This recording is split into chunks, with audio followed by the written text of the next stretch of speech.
नमस्कार दोस्तों, मैं आपका दोस्त रितेश सिंह कौशिक आप सबके अपने चैनल करते हैं कुछ बात में एक बार फिर से आप सभी का स्वागत करता हूं नए वीडियो के साथ, नए अंक के साथ। दोस्तों, आज जिस बात पे मैं चर्चा करने जा रहा हूं वो बात बहुत ही हृदय विदारक है, बहुत ही पीड़ादायक है। क्योंकि इसलिए पीड़ादायक है कि हमारे आपके परिवार में, स्वजनों में, हमारे रिश्तेदार में या पड़ोसी के साथ अगर कोई अप्रिय घटना या उनके परिवार में कुछ अशुभ हो जाता है तो कैसे हमारे मन को पीड़ा होती है, हमको दुख तकलीफ होती है। सेम उसी तरह हमारे भारत देश के एक राज्य पंजाब की स्थिति है। आप सबको पता ही होगा, आप न्यूज़ देख ही रहे होंगे कि कैसी कैसी घटनाएं आ रही हैं सामने कि बाढ़ से त्रस्त हो चुका है पंजाब, और हरियाणा के भी कुछ हिस्से हैं उसमें माना जा रहा है। तो यह एक ऐसी घटना है जो दिल को झकझोर देने वाली है। दोस्तों, यह घटना लोग बोल रहे हैं कि ये 2 दशकों बाद आई है, लगभग 2 ढाई दशकों बाद इतनी ज़बरदस्त बाढ़ आई है पंजाब में। पहले आई थी 20-25 साल पहले। और लोग बोलते हैं कि ये जब भी पंजाब में आती है बाढ़, छोटी मोटी बाढ़ नहीं आती, ये जब भी भयानक रूप ही लेके आती है। उसका कारण क्या है? उसका कारण है दोस्तों कि पंजाब चौतरफा 5 नदियों से घिरा हुआ है, जिसके अपने बेनिफिट्स भी हैं उन नदियों के, और उन नदियों की वजह से ही वहाँ की ज़मीन उपजाऊ है, वहाँ पे किसानों को फसल के लिए पानी मुहैया होता है, सब कुछ होता है।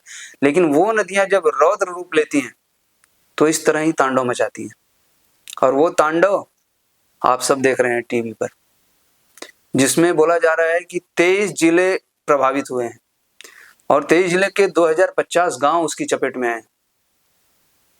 और जब 2050 गांव आएंगे तो उसमें लोग कितने होंगे आपको पता ही है, 20 लाख लोग लगभग प्रभावित हुए हैं, 20 लाख। और जिसमें 4 लाख लोग बेघर हो गए, उनके घर उजड़ गए हैं, उनके मवेशी, उनका फसल, सब कुछ। और फसल की बात करूं तो 2.25 लाख हेक्टेयर फसल उन किसानों की तबाह हो गई है फसल, जिनको अन्नदाता कहा जाता है। पंजाब बहुत बड़ा अन्न का उत्पादक राज्य है, तो उनको इसीलिए जो है ये दर्जा दिया गया है। और 50 लोगों की मृत्यु भी हो गई है दोस्तों इसमें, जिनके परिवार वालों के साथ हमारी संवेदना है। वो पीड़ा हम महसूस कर सकते हैं जब अपना परिवार चला जाता है। असामयिक इसको बोल सकते हैं, एक असामयिक मृत्यु है ये। तो दोस्तों, ये घटना चल रही थी तो मैं सोचा आपको इससे रूबरू कराया जाए। और मैं बता दूं कि ये घटना के कारण और भी हैं, जिसमें पंजाब की जो भौगोलिक स्थिति के साथ साथ है कि जो बांध है ना, ये 3 नदियों पर, 2 तो छोटी नदियां हैं, जो 3 बड़ी नदियां हैं, रावी, ब्यास और सतलुज, इन पर जो बांध है ना, वो बांध की मरम्मत, ये बांध की मरम्मत टाइम पे होती नहीं है। और वो जो जल भराव होता है बांध के अंदर, वो उसकी लिमिट के ना ऊपर आ जाता है, तो वहां पे फिर गेट खोलना ही पड़ेगा वो पानी छोड़ने के लिए। और जब वो गेट खोला जाता है तो उससे पानी जो निकलता है ना, वो एक प्रलय की तरह ही होता है। तो बांध की मरम्मत न होना भी इसका एक कारण है। और एक कारण और बोला जाता है कि वहां पे शासन की व्यवस्था, आप जानते ही हैं कि वहां 5 साल कभी कांग्रेस रहती है, कभी अभी आम आदमी पार्टी आई है। कांग्रेस तो लंबे अरसे तक रही वहां पर, लेकिन अभी मैं इसको राजनीतिक मुद्दा नहीं बनाना चाहता हूँ कुछ, क्योंकि मैं ये अलग वीडियो बना रहा हूँ। कांग्रेस ने अगर काम किया होता, अभी दोनों पार्टी एक दूसरे के ऊपर खाली कीचड़ उछाल रहे हैं कि उसने नहीं किया, उसने नहीं किया। तो ये कीचड़ उछालने वाली बात नहीं है, लोगों की जिंदगी का सवाल होता है। अब आप लोग देख ही रहे हो कि कितनी त्रासदी हो गई है। तो मैं पार्टियों से भी बोलूंगा कि कम से कम ऐसे मुद्दों पर आप लोग एक दूसरे के ऊपर कीचड़ न उछालें। जिसका भी सरकार हो, जिसकी सरकार आए, वो व्यवस्थित इस सब कामों पे थोड़ा सीरियस होकर काम करें। ये मुद्दे छोटे मुद्दे नहीं है, ये बड़े मुद्दे हैं। और जो उच्च अधिकारी जो होते हैं, अधिकारियों के बीच तालमेल भी वहाँ बोलते हैं लोग कि बहुत अच्छे नहीं है, उसके चलते भी वहाँ के काम डीले होते हैं। और इसी जो संवेदनशील जगह होती है, उनके कार्य अगर डीले होंगे तो फिर इस तरह की त्रासदी देखने को हम सबको मिलेगी। दोस्तों, आप लोगों से सबसे निवेदन है कि आज जो हमारे पंजाब में जो त्रासदी आई है, हम सबको मिलकर पंजाब का सपोर्ट करना है। हमारे देश का ये इतिहास रहा है कि जब जब भी आपदा आई है हम साथ मिलकर खड़े हुए हैं, सब भाई एक साथ खड़े हुए हैं और हमने सपोर्ट किया है। चाहे वो कोरोना काल हो, चाहे उत्तराखंड की त्रासदी हो या कोई भी त्रासदी होती है, हम सब कंधे से कंधे मिलकर चलते हैं। बहुत लोगों ने राहत कोष से किया है, पंजाब के गायक सिंगर बहुत लोगों ने वहाँ पे कार्य करना शुरू कर दिया है। सोनू सूद जी जैसे लोग भी अभी मैदान में उतर चुके हैं, पूरी तरह सपोर्ट कर रहे हैं।